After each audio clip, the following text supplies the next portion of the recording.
Wow. Ara sa German, ang kiss nga lagpok. Ara naman sa isa, ang karipunat nga manuglopok. Gani, partido pipi pong koplasar pamati, kay subong nga punto por punto, makasana all kita. Sana all ginatusik-tusik. Sana all mag-atras ang tubol. Una nga punto. Amo lang ni siyang hindi ko maintindihan.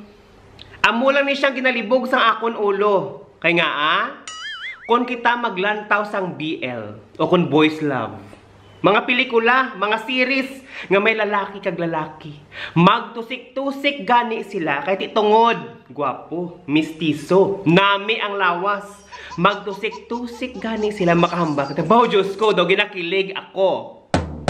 Pero kung ang magtusik-tusik maitom kag busngal, hindi manami ang lawas kag mga malaway, makahambal kita, unfair. Kaya nga ang iban sa inyo ang i-comment.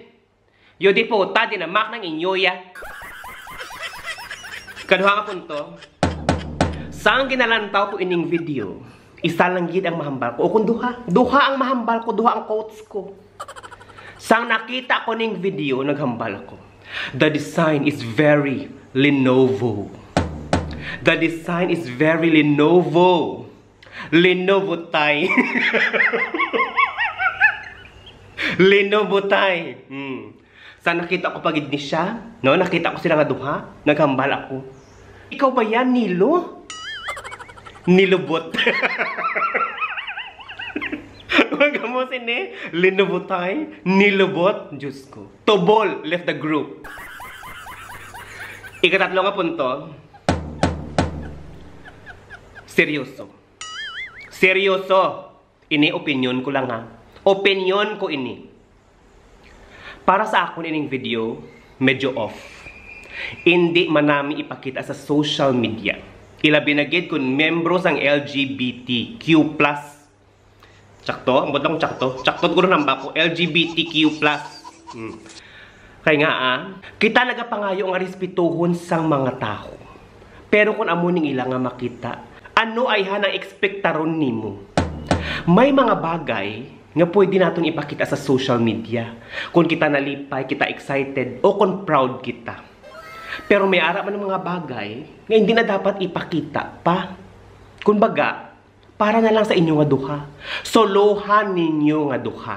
Pwede mo man ipakita ina nga grabe ninyo kapalanggang isa kag isa. Mag-kiss ka mo, nag-care ka mo.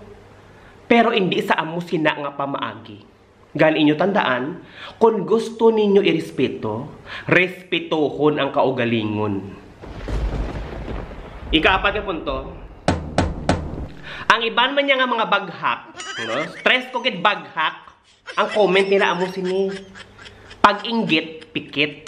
O kung mahambal sila, hisa ka lang. Kasi syempre, wala ikaw sang afang nga mag-ahon sa imo sa kahirapan. Nan, baghak. Baghak nga mindset. Kaya nga inang mindset nga ina, amo na siya makadamay sa iban nga mga Pilipino o kung Pilipina nga mga matarong. Kaya kadamo sa mga tarong nga Pilipino o kung Pilipina nga nagka-afam, nga may diskarte, may kwarta, may ubra. Wala sila nagsalig sa afam para makaahon sa kahirapan nila. Wala sila nagsalig para mabayaran ang mga utang nila. Gani, intsaktuhang mga mindset ninyo mga baghak kamo.